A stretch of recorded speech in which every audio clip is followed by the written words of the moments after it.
Good morning, Bates. It's Thursday.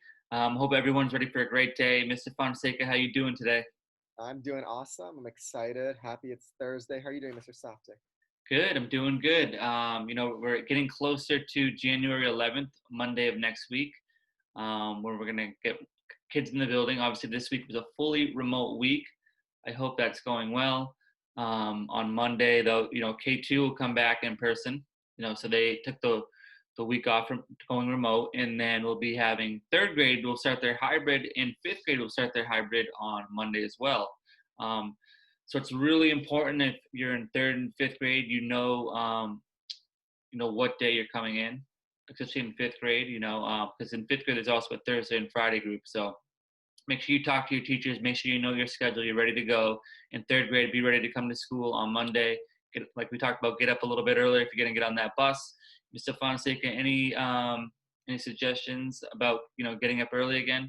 Yeah, again, just making sure you set that alarm, have it set so that it's going to ring and you can wake up and get up on time. You can even use a phone as an alarm. Just making sure even now, maybe those of you that know you're going to start coming to school earlier, start practicing going to bed a little earlier, even today and tomorrow, because you'll help get your body, used to going to bed earlier and used to waking up earlier. And that's going to make it easier when you start that new transition.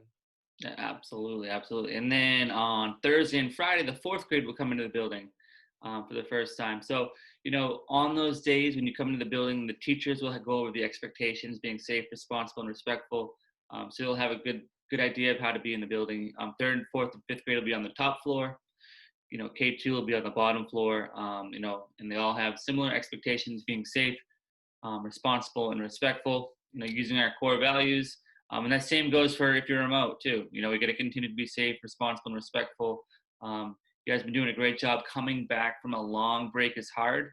You get out of your routine. So I hope everyone's getting back into their routine, especially those who are going to stay remote, because it's. I think the next trimester ends in March, so we got to make sure that we're getting consistent, engaging in our lessons. And how do we engage in our remote lessons, Mr. Fonseca? Yeah, we've been talking about it all week, but it all starts with making sure that you're signed onto that lesson. But then that's just the first step. It's not enough just to be signed on. You really have to participate. I've heard from some teachers about, when students are signed on, but they don't have their camera on, it makes it really hard for them to participate and engage in the class. Make sure you signed on, you've turned your camera on, and that you're trying to communicate with your teacher when your teacher asks questions. You answer your teacher, you tell them that you're there, especially as you get questions in the chat as well, that's the teacher asking you to put your answers there as well. So make sure that you're not only showing up and being physically present, but that you're participating, you're answering questions, you're speaking to your teacher when they're asking you questions or writing in the chat as well. That's really important to be engaged in class. Yeah, and if your video is not on, and there's a reason why, make sure you communicate to your teacher. Sometimes there are reasons why your camera isn't on, and we understand that, but you got to communicate that so that it doesn't happen all the time. We want you to make sure that you're also engaging with your peers in the classroom as well. That's right, It's exactly. really important.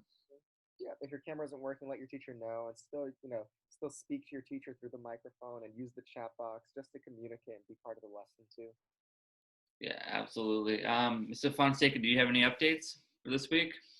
I think those were the big updates, Mr. Softic, that, starting on the 11th, next Monday, there's going to be that transition again.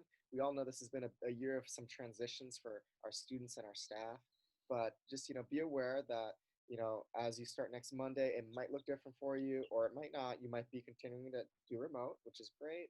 You might be coming in to one of our hubs again, which is great, or you might be doing the hybrid model, which is something we're excited for you about as well. But whatever is happening for you next week, make sure that you're listening to what your teachers are telling you you'll be doing for next week. Make sure you're communicating it with your parents and your family so that you're ready for this transition that's coming up. And we just appreciate all of our students because we know that it's hard to go through another transition, but they've been doing such a great job of taking all these new changes and going through them so well. Absolutely. Well put. Well put. Well, it is Thursday. You guys are doing a wonderful job this week. I've been talking to your teachers. The transition is going well as we ease back from vacation. This is always one of the hardest weeks, I think, coming back from a long break, a week and a half. So welcome back, everybody. We get in 2 more days of hard work. You get a little break, and then we'll start again on Monday. I think that's when things will really pick up. Back to the instructional. Good, more instruction. Less probably social and asynchronous work this week. All right. All right. So, Mr. Fonseca, you want to take it away? Absolutely. And as always, it's a great day to be great.